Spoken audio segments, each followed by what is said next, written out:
Minsan, sobrang busy natin, nakakalimutan na nating bisitahin yung ating na-graft. So, ang nangyayari, biglang makikita mo na lang, ang lalaki na nila. Pag medyo nasobrahan na sila sa paglaki na ganyan, na hindi natin napapasingawan, merong mga leaves na talagang nangingitim na sa loob. So, makakatulong kung lilinisin natin yan, alisin natin yung mga leaves na ganito, or palitan na lang natin ng plastic. So, okay naman. Linisin na lang natin ito ngayon.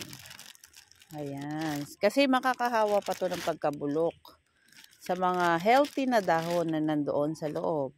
So, pag naayos na natin ng ganyan, tanggalin din natin yung mga laglag bago natin ibalik ang plastic. Pwede rin natin i-trim para tumigas na yung leaves nila or magkaroon ng additional na mga sibol. Diba? Hindi na sila masyadong hahaba.